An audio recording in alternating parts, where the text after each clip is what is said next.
Olá a todos, sejam muito bem-vindos a mais este momento de reflexão bíblica.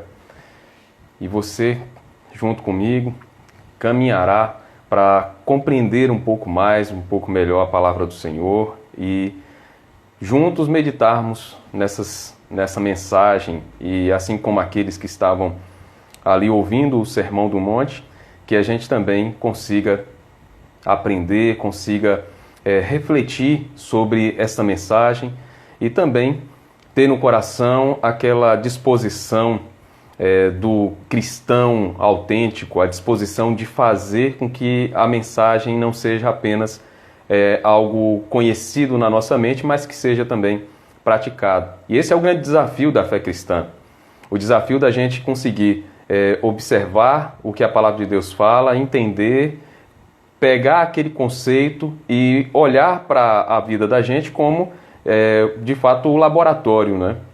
A gente vai aplicar tudo aquilo que a gente está vendo e entendendo da palavra de Deus. E vamos caminhar, vamos refletir em mais um texto bíblico e, com toda certeza, você vai ter aí muitas informações que vão fortalecer a sua fé e vão ajudar a entender melhor o que Deus fala nesses versículos de 13 a 16 de Mateus 5, que é o texto da nossa reflexão de hoje. Convido você a fechar os olhos para que a gente possa, nesse momento, orar ao Senhor e pedir a Deus o direcionamento para que a gente consiga caminhar, consiga aprender toda essa lição, mas aprender guiados pelo Senhor. Então, ore comigo neste momento, eu convido você a fechar os olhos, tá bom? Vamos orar.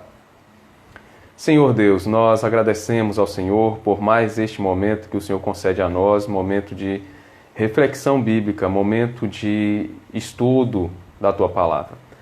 Ó Deus, que o Senhor encha o nosso coração de alegria, o nosso coração de conhecimento, ilumine a nossa mente e que tudo que nós formos, ó Deus, pensar nesta noite, que pensemos à luz da sabedoria do Senhor, da palavra do Senhor. E que, ao final, tenhamos o coração extremamente alegre por termos sido ensinados por Ti. Em nome de Jesus. Amém, queridos? Vou colocar aqui o texto da nossa reflexão esta noite. E também o tema, não é? Você pode aí dar uma olhada e já abrir a palavra do Senhor nesse texto, se você ainda não tinha aberto a Bíblia nesse texto, tá bom? Sejam bem-vindos todos, você que acabou de chegar, que Deus abençoe a sua mente e o seu coração, em nome de Jesus. As boas novas e o louvor a Deus. A gente vai pensar sobre esse texto, sobre esse tema, não é? E eu vou fazer aqui a leitura, peço que você acompanhe aí na sua Bíblia, Mateus capítulo 5, versos de 13 a 16. E esse texto diz assim: Vocês são o sal da terra, mas se o sal perder o seu sabor, como restaurá-lo? Não servirá para nada, exceto para ser jogado fora e pisado pelos homens. Vocês são a luz do mundo. Não se pode esconder uma cidade construída sobre um monte. E também, ninguém acende uma candeia e a coloca debaixo de uma vasilha. Ao contrário, coloca-a num lugar apropriado e assim ilumina a todos os que estão na casa. Assim brilha a luz de vocês diante dos homens, para que vejam as suas boas obras e glorifiquem ao Pai de vocês que está nos céus. Amém. Queridos, nós ontem meditávamos sobre essa chamada do Senhor ao cristão, para que nós consigamos perceber que a perseguição que acontece e que aconteceu durante a história em razão da vida cristã, de uma vida piedosa diante de Deus, que a perseguição não deveria ser razão para gerar tristeza no coração do cristão, mas deveria gerar uma alegria que fizesse aquele cristão, aquele filho de Deus, pular de alegria por saber que estava ali sofrendo por ser leal ao Senhor. E a gente meditou ontem sobre aquelas perseguições, a pressão da sociedade durante a história sobre o cristão, sobre a igreja.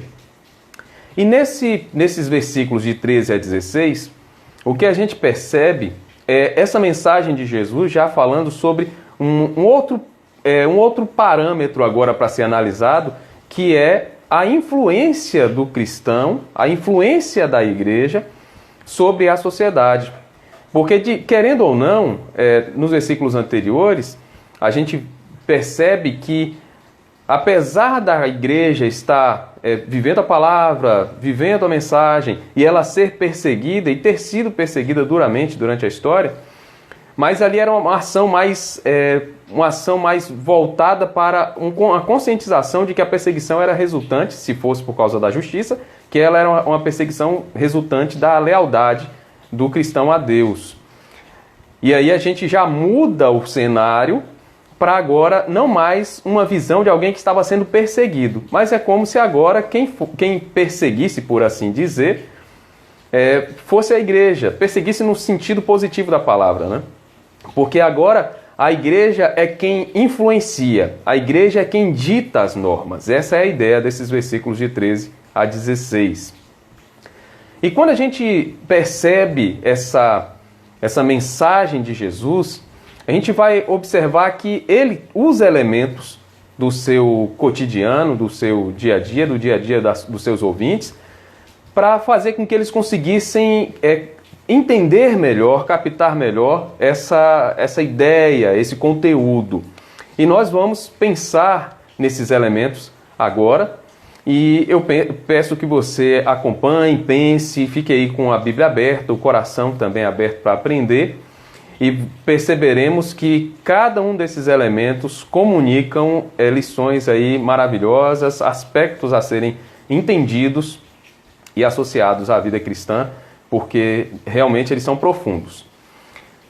Jesus, quando fala sobre esses dois exemplos que os cristãos, aqui o Jesus compara os cristãos, a gente vai perceber que no verso 13 ele diz assim: vocês são o sal da terra, mas se o sal perder o seu sabor, como restaurá-lo? Não servirá para nada, exceto para ser jogado fora e pisado pelos homens. O sal, nos tempos de Jesus, era muito importante, era algo essencial para o dia a dia das pessoas, assim como ainda é hoje. Hoje a gente tem uma dependência menor em relação àquela época, não é? É uma dependência menor do sal, porque a gente consegue acondicionar melhor, preservar melhor a comida, até com o freezer, a geladeira e outros condimentos, né, que acabam também cumprindo parte do propósito que era o do sal, mas naquele período o sal era extremamente essencial. E como algo essencial, quando Jesus lança a mão dele para falar sobre o papel do cristão, sobre o comportamento do cristão, a gente vai perceber aí que havia ali também um quê de necessidade, não é? O mundo precisa da existência e do exemplo cristão para que ele possa caminhar dentro de um equilíbrio. E quando a gente olha para o sal e a gente pensa no que acontecia na época, a gente tem que levar em consideração que o sal tinha pelo menos 3 aspectos bem importantes para aquela época, não é? Para aquele período. Deixa eu só encostar aqui um pouquinho a janela para o barulho da chuva não atrapalhar, né? 3 aspectos daquela época que eram bem importantes, bem curiosos sobre o sal, continuam ainda existindo hoje esses aspectos e a gente precisa perceber. O primeiro deles é que o sal era visto naquele tempo como algo que simbolizava a pureza. Então, pensar no sal era pensar em algo que, até pela sua cor, não é, que normalmente, e principalmente naquele período, era uma cor clara, transmitia aquela ideia de algo puro, de algo limpo.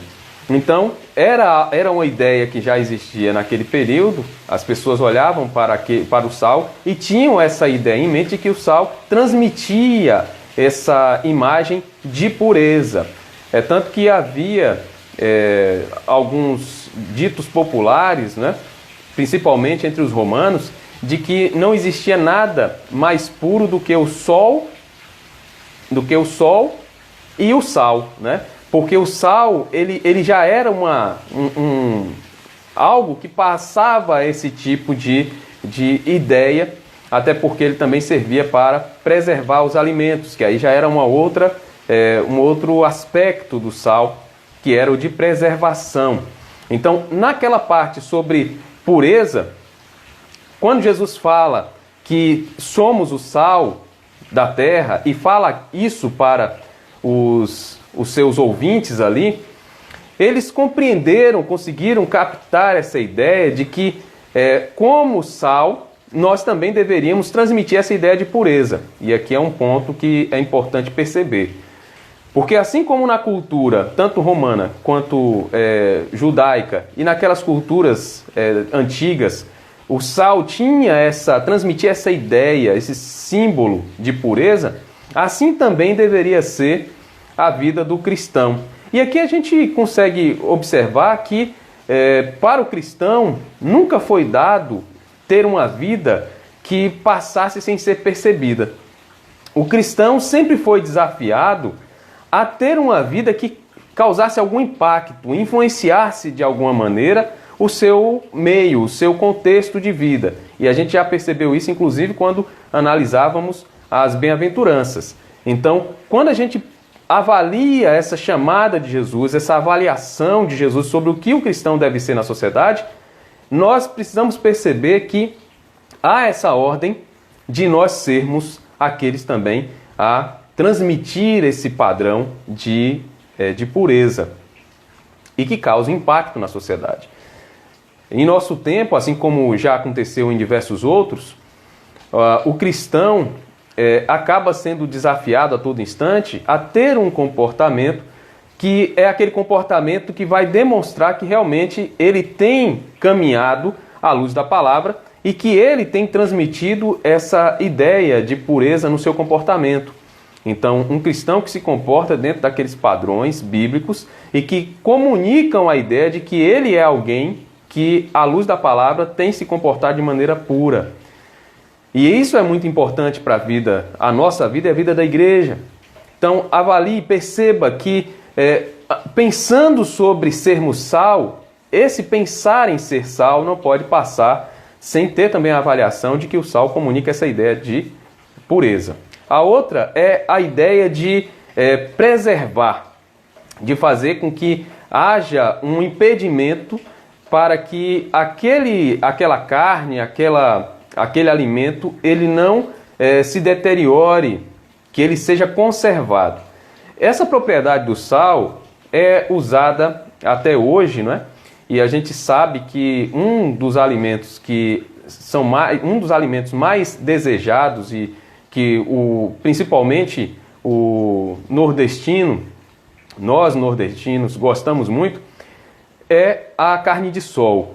E a carne de sol, ela é preparada com sal para que ela possa ter aquela desidratação natural, mas ter também a proteção para que ela não se deteriore rápido. E pensar sobre a nossa cultura e avaliar esse perfil da igreja, ou perfil do cristão como o sal, é também perceber que nós devemos existir no meio da sociedade, para que nós sejamos aqueles, com a mensagem da fé, frear essa putrefação, essa decomposição dessa sociedade.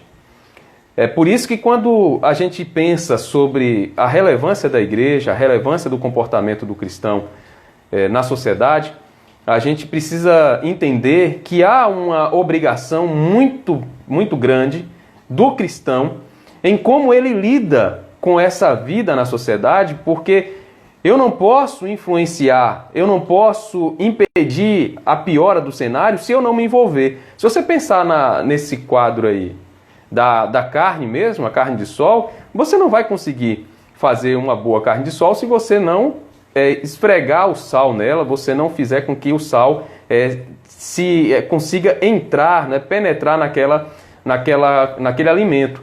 Então, analisar o que Jesus fala sobre a igreja é passar também por essa ideia.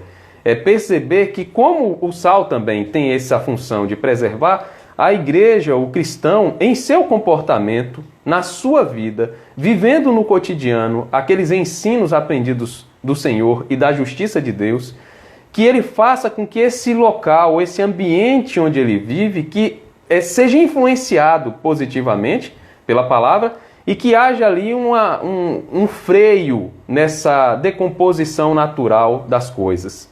É como se falasse que quando o cristão vive a palavra, se comporta de acordo com a palavra, vive no meio da sociedade essa mensagem, que ele faz com que aquilo que é natural da humanidade, a sua deterioração, que ela seja freada por causa da palavra. Então ela não vai ser tão ruim, ela não vai acabar tão ruim como ela acabaria, porque a palavra de Deus está sendo ali anunciada e a influência dela tem freado o pior comportamento do ser humano.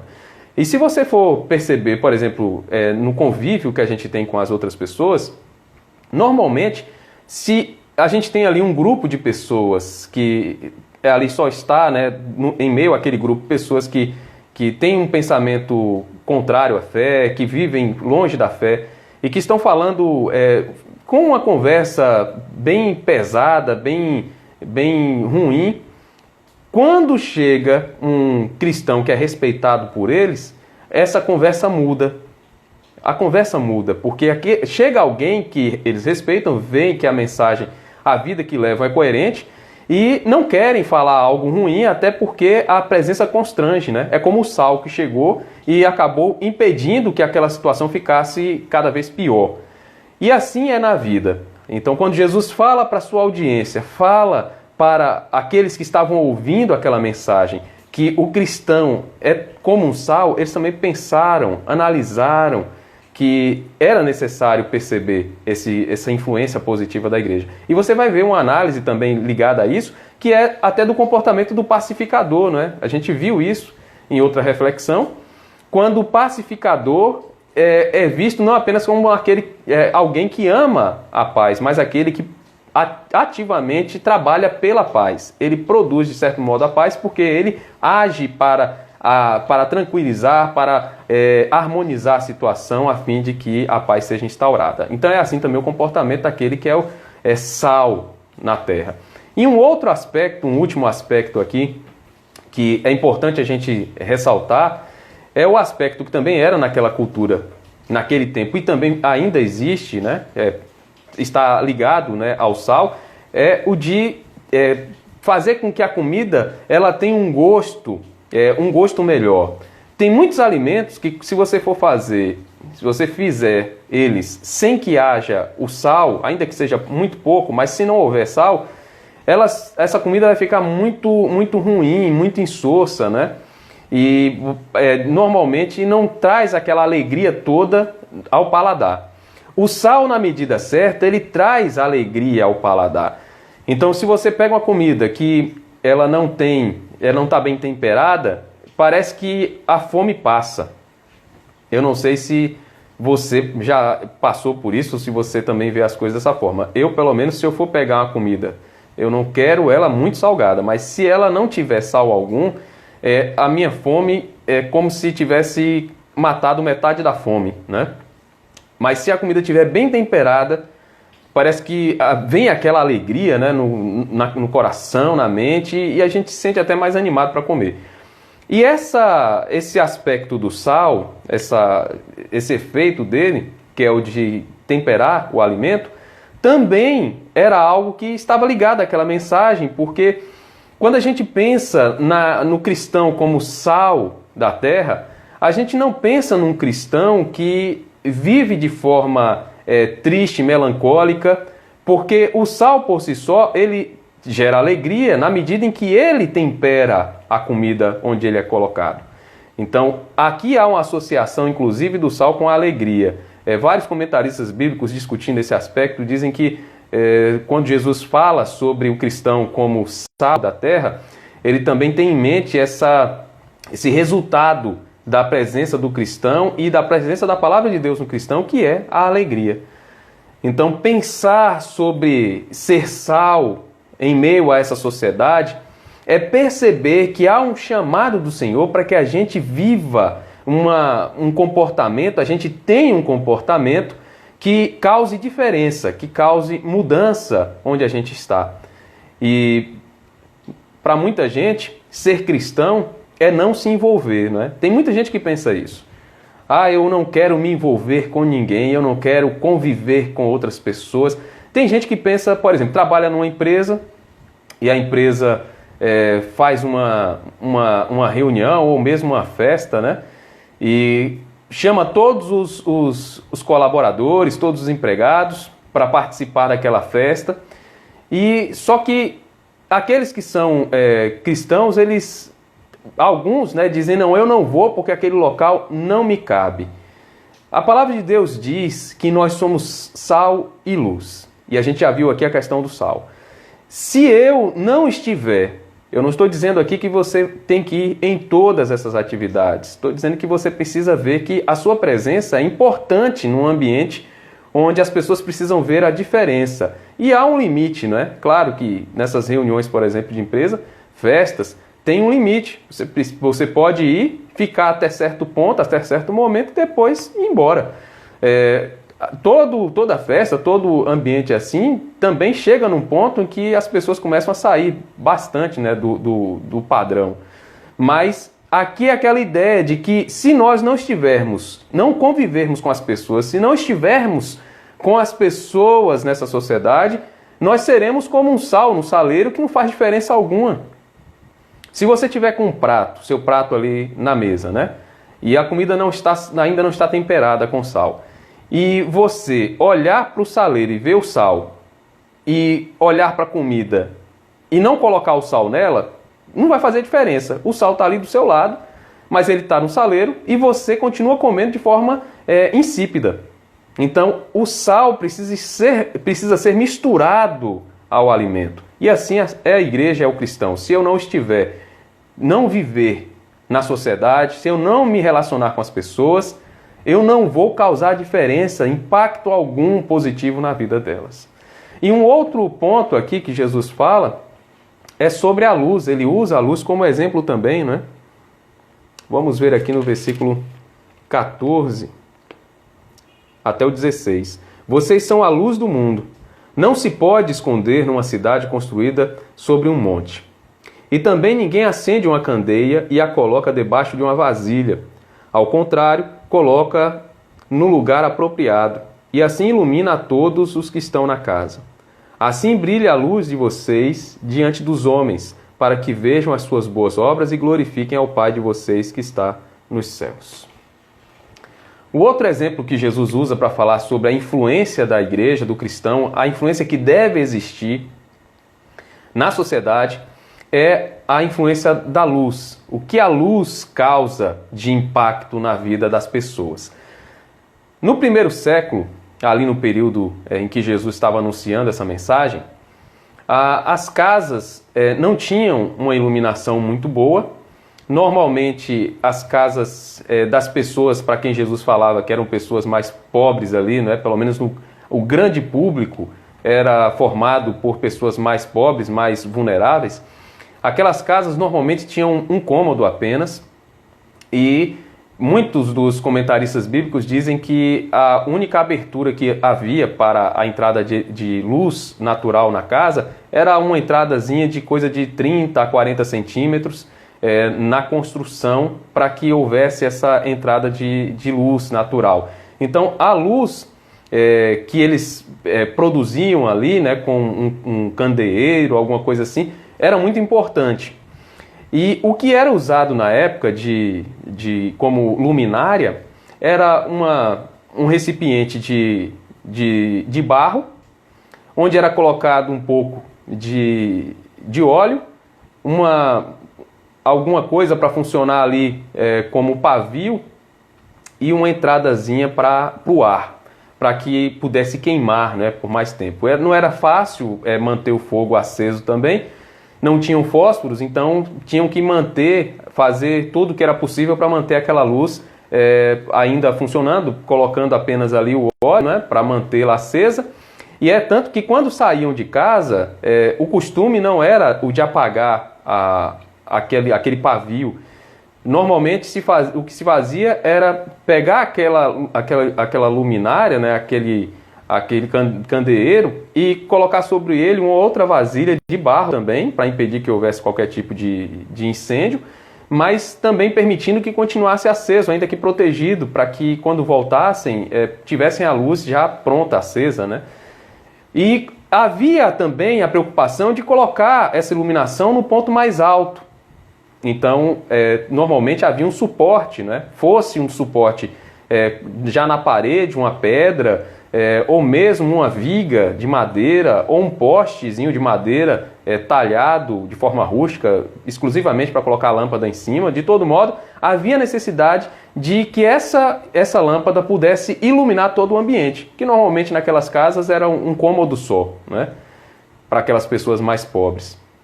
Então, quando a gente pensa sobre a necessidade, a importância da luz para aquela sociedade e para nós hoje, a gente vai perceber que o que Jesus está falando não é apenas sobre a importância da luz como algo que clareia, não é, o local, o ambiente. É claro que ela tem essa função e é uma função muito importante, mas perceber também que há uma ligação com o que ele fala sobre o fato de ele mesmo, Jesus, ser a luz do mundo. E ele já disse isso, a gente já estudou sobre isso, ele afirmando que enquanto ele estava no mundo, ele era a luz do mundo. E a luz que o cristão recebe é nada mais, nada menos do que essa luz do próprio Deus, do próprio Cristo, em nós, para que nós possamos iluminar com a nossa vida aquilo que está ao nosso redor. Então, como lâmpadas, por assim dizer, nós funcionamos como as lâmpadas modernas, porque quando você tem uma lâmpada instalada em casa, ela não funciona enquanto não haja energia elétrica para que ela funcione. Então, digamos que nós somos essas lâmpadas convencionais, e Jesus é aquele que fornece a energia para nós, para que nós consigamos iluminar todos ao redor. Então, não há como esconder essa lâmpada quando ela está ligada. E olhando para o contexto anterior, a gente vê que Jesus mesmo disse que bem-aventurados seríamos quando fôssemos perseguidos por causa da justiça, né? Então, muita gente poderia querer, inclusive, se esconder para não ser perseguido. Só que aí Jesus fala, não dá para se esconder se você é a luz do mundo. Porque você sendo luz no mundo, você vai chamar a atenção, não tem jeito. E se esse cristão não for luz no mundo, há algo muito errado acontecendo. Quando a gente pensa sobre esse poder de causar diferença e de iluminar quem está perto, a gente vai ter que visitar também um episódio, né, durante a história da igreja, que os cristãos sendo perseguidos, né, e sendo levados para serem mortos nas arenas e daquelas formas todas terríveis que eu mencionei ontem.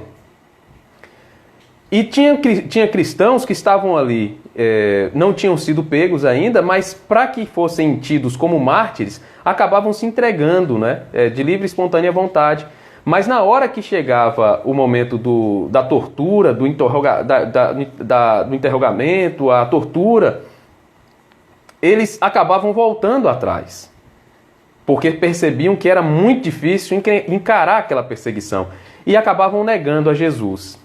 Muitos deles depois acabaram se arrependendo e voltaram à fé, mas ali naquele momento eles acabaram apagando a luz, em um certo sentido, por verem que o sofrimento era muito grande. Mas o que Jesus está dizendo aqui não tem como você ser luz e você não chamar a atenção. Ele usa o exemplo, inclusive, também da cidade construída sobre a montanha, porque uma cidade construída sobre a montanha, ela já está num ponto de maior visibilidade, não tem jeito, não tem como esconder. Então, queridos, quando a gente percebe essa mensagem, o que Jesus está transmitindo para a gente? Ele está ensinando para nós, através desses exemplos, que nós não podemos deixar de viver essa fé, essa mensagem, de trazê-la para o nosso dia a dia, para o nosso cotidiano, porque se não trouxermos para o nosso dia a dia, nós não faremos diferença. E o que a palavra de Deus exige do cristão é que faça diferença, seja sendo o sal para causar influenciar da forma que a gente já viu, como também sendo luz no mundo. E a luz faz algo também muito interessante, que ele diz até nos versos seguintes, que é chamar a atenção para o cristão, mas para que sejam vistas as obras que ele tem feito, as obras que nós temos feito, mas para que as pessoas glorifiquem a Deus por causa disso. Então, vivemos nesse mundo, praticando o que a palavra de Deus ensina, para que as pessoas que nos vejam deem glória a Deus pelas obras que nós estamos fazendo, porque são obras para a glória de Deus. Então, enquanto vivemos, o nosso comportamento deve ser um comportamento que não fique escondido. Enquanto vivemos, que as pessoas vejam mesmo o que está sendo feito, porque somos luz, então a atenção é voltada para nós, porque nós nos destacamos no meio da escuridão. E quando as pessoas olharem para nós, que elas deem glória a Deus pelo nosso comportamento, pela nossa conduta. Então é muito importante perceber que a nossa conduta é algo que tem que ser visto de fato pelas pessoas e que deve servir para glorificar a Deus e não para que as pessoas falem mal sobre a fé, falem mal sobre a mensagem do Evangelho. Então é uma responsabilidade muito grande. Eu não sei como você tem encarado o seu dia a dia, se você já percebeu que você foi chamado para ser sal, se você já percebeu que você foi chamado para ser luz. E que todos esses dois exemplos mostram que não tem como passar despercebido. Nós fomos chamados para causar diferença, para influenciar. E com essa influência sobre a sociedade, essa influência tem que partir de um exemplo, de um comportamento que é resultado da justiça de Deus, da palavra de Deus.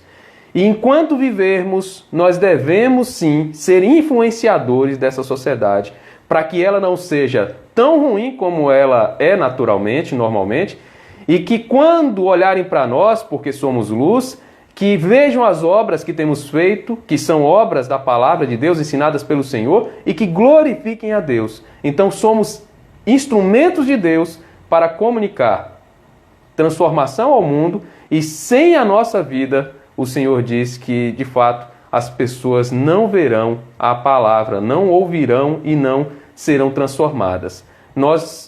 A palavra de Deus diz que somos aqueles escolhidos por Deus para levar essa mensagem. Os anjos quiseram, mas Deus confiou a nós. Então, que a sua vida, que o seu coração seja um coração, uma vida diante do Senhor, e que você seja sal sim, seja luz sim nessa sociedade, e que as pessoas te vejam. Não se furte de ser um instrumento de Deus. Não se esconda. Seja realmente a luz e o sal neste mundo, para que a sociedade seja impactada pela sua vida, sendo um exemplo, sendo um instrumento de Deus nela. Em nome de Jesus.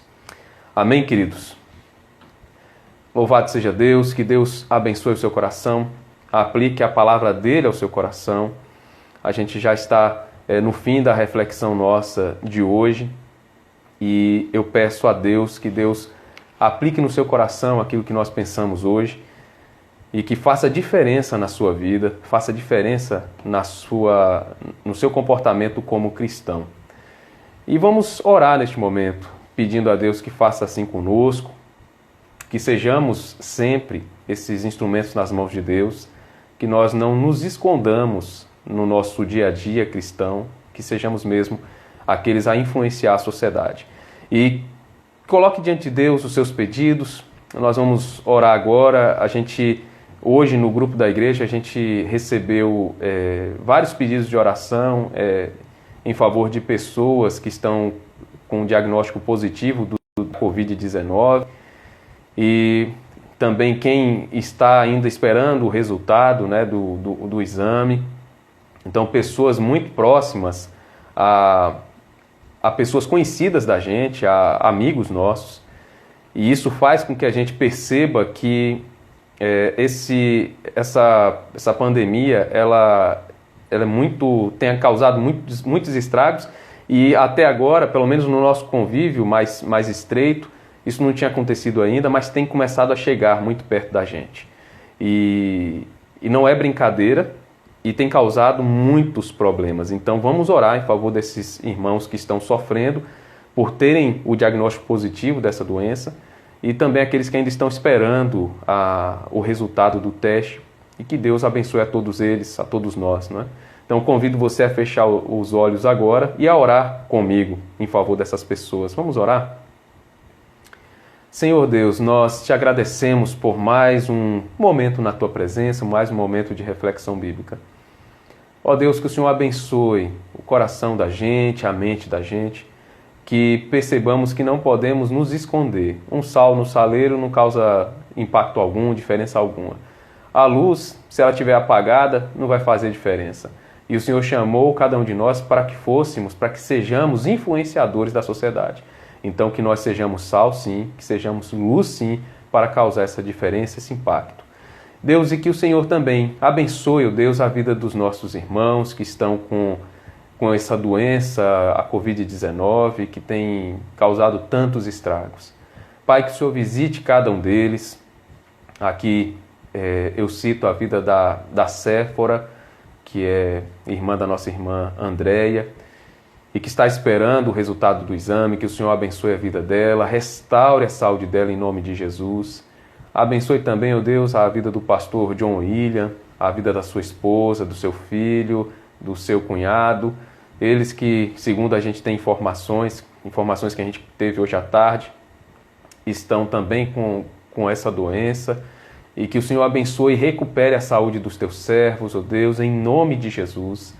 Abençoe, ó Deus, também a vida do pastor Ronaldo Lidório, de sua família, que também, Deus, estão enfrentando essa doença e têm se recuperado. Que o Senhor abençoe para que se recuperem completamente. Nós ainda pedimos, Deus, também pela família que nossa irmã, a Indiara, compartilhou no grupo da igreja, falando da morte de um jovem que perdeu a vida por causa dessa doença, e o pai dele que está internado ainda numa situação bem difícil. Que o Senhor visite aquela família enlutada, que o Senhor abençoe a vida daquele homem também que está lutando pela vida, para que em nome de Jesus ele se recupere completamente. Ó Deus, abençoe também a vida da nossa irmã Edna Barreto, que foi fazer aquela cirurgia dentária hoje e voltou com a pressão um pouco alterada. Que o Senhor abençoe tua serva, que a saúde dela seja recuperada, restabelecida em nome de Jesus. E nós pedimos, Deus, por todos os que estão de alguma maneira, seja enfrentando essa doença, porque estão doentes, ou mesmo aqueles profissionais de saúde que estão cuidando das pessoas que estão doentes. Pai, que o Senhor abençoe a todos e que em nome de Jesus eles possam se recuperar por completo e voltar à rotina normal, pelo menos dentro do que é possível hoje. Que o Senhor abençoe o nosso país, que nós vejamos essa doença sendo mesmo freada, Pai, que haja uma solução que venha do Senhor e que em nome de Jesus nós possamos, com essa doença já debelada, já interrompida, já vencida, que nós possamos voltar às atividades, voltar ao dia a dia normal. Que o Senhor abençoe também, Deus, a economia do nosso país e a economia do mundo. Que em nome de Jesus, Deus, na hora em que tudo isso for resolvido, que haja mesmo um milagre do Senhor para que essa economia volte a crescer de forma rápida, superando as expectativas que estão sendo divulgadas nos meios de comunicação e pelo governo. Então, Pai, nós entregamos esses pedidos ao Senhor e rogamos a Ti que, em nome de Jesus, nos fortaleça, nos abençoe e nos use como instrumentos de justiça nas Tuas mãos, em nome de Jesus. Amém. Amém, queridos. Que Deus abençoe a todos. Tenham uma ótima noite. Amanhã, com a graça do bom Deus, nós teremos mais um momento para a nossa reflexão bíblica. E amanhã nós vamos meditar sobre a justiça, a letra da lei e o Espírito. E que você participe com a gente, aprenda um pouquinho mais e que Deus abençoe o seu coração. Então, tenham uma ótima noite e a gente amanhã se encontra novamente. Ontem, se vocês perceberam, eu pude colocar o vídeo, né, da live depois de terminada já no IGTV no Instagram.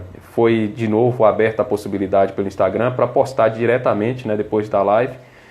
E eu já soube que essa é uma ferramenta que está em teste. Pode ser que hoje esteja aberto de novo essa possibilidade. Se estiver, eu vou colocar direto lá.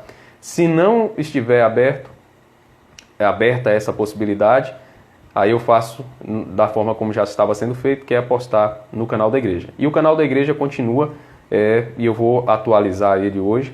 E aí, você que não viu toda a reflexão, pode ir ao canal da igreja e assistir. Então, que Deus abençoe cada um de vocês. Tenham uma ótima noite, em nome de Jesus.